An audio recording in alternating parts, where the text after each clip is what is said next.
Hello again and welcome to my channel. I'm Fraser from Metalworking in France. I operate a small engineering business here in France, in southwest France. I've got a little job, well, it's not such a little job on today. I've got to make some cones basically to go onto a shaft that I machined up the other day in one of my other videos. I just had to machine the end of it to clean it up so that to take the wear and tear out of the end of the shaft. You may have seen it, hope you did, and I hope you enjoyed it. So follow me in this next video, and I'll just show you how I go about making the cones to go on the end. They're quite large pieces of steel, billets of steel, so I'll try and talk you through them as I go through, okay? So follow me in the next few frames. As you can see, I've cleaned off the face and I've turned the outside diameter down to 200mm. I'm just drilling a hole here now, 25mm diameter, and I'll just go in about 60mm, 60 to 65mm, just to give me a base for when I start boring out, to give me the depth for the cone. And here I'm just boring out the main diameter of the hole.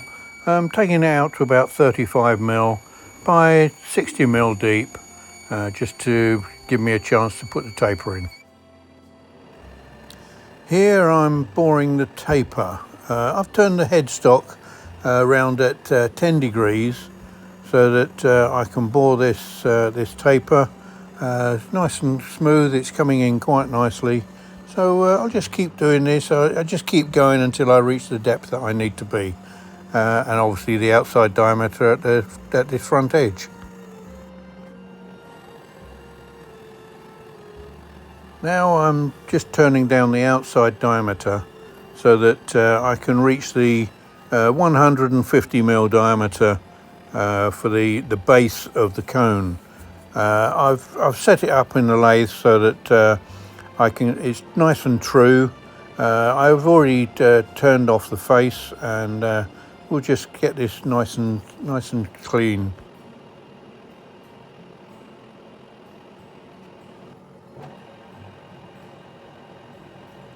Here you can see I've turned the tool post through at 25 degrees so that I can turn this taper on here.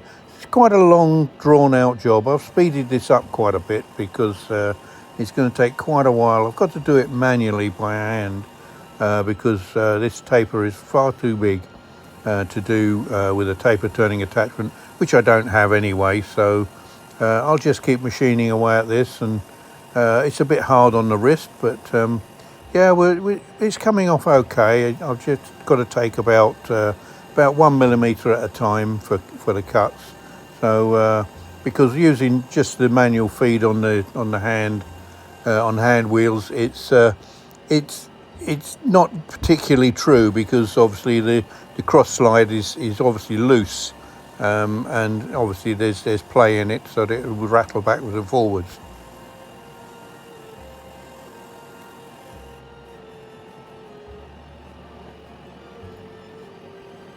So here I'm getting a bit closer towards the end of the taper. I'm using plenty of coolant on it now because obviously it's quite a lot of cutting to do. Again, it's hard on my wrist, but I just have to keep going at it until I get this taper on here.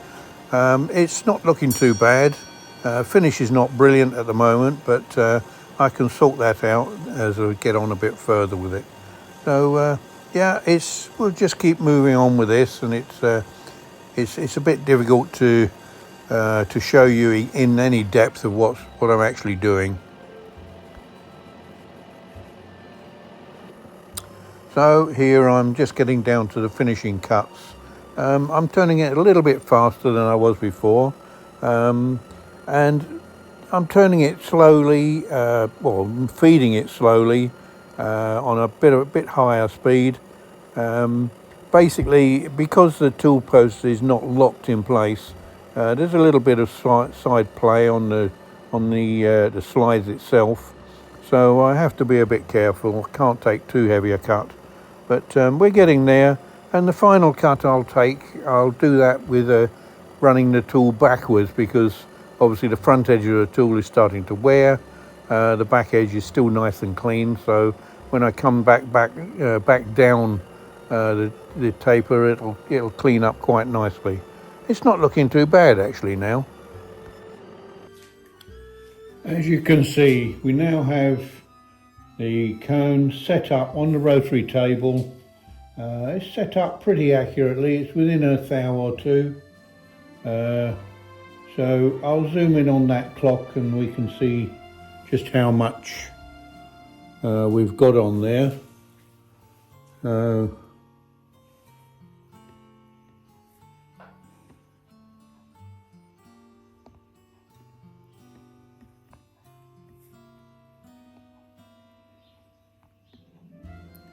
Sorry about the not very smooth.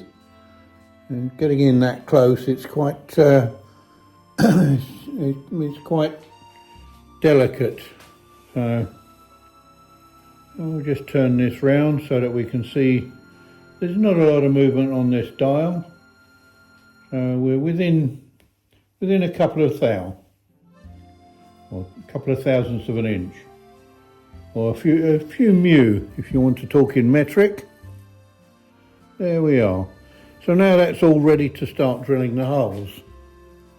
Okay, so now we're all ready to lock in the rotary table. I've had it on free movement for setting it up.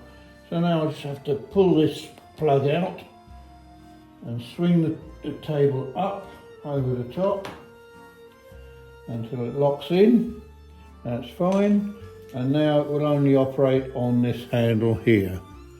So we can start that I'll start from the 0 mark on the table. I've marked it off in 6 places so that we can get the exact 60 degrees, and I'm going to put in 6 holes.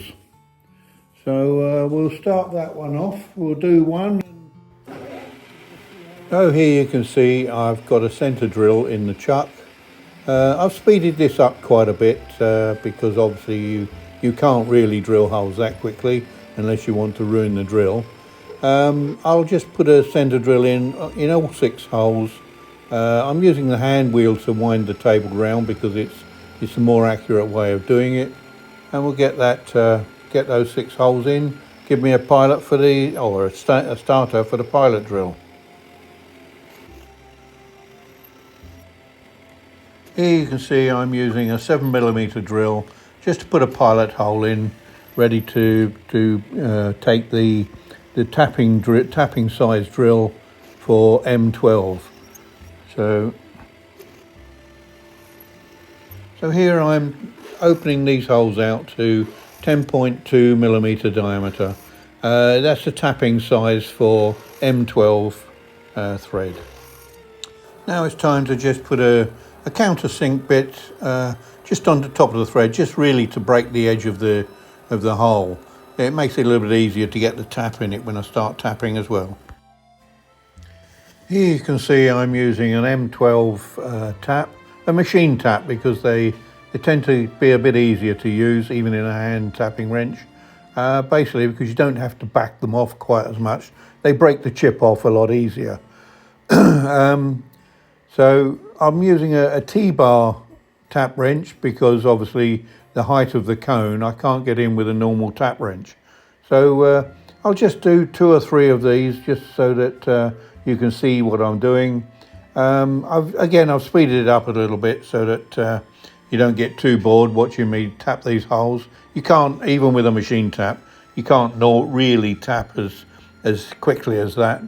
But they're tapping in quite nicely. Plenty of swarf falling out the bottom, going on making the floor a bit dirty, but we won't worry about that because it's all clean up time after the job's finished. So yeah, they're coming on quite nicely. I've had to clamp it down on the corner of the milling table because I don't have a vise big enough to take it.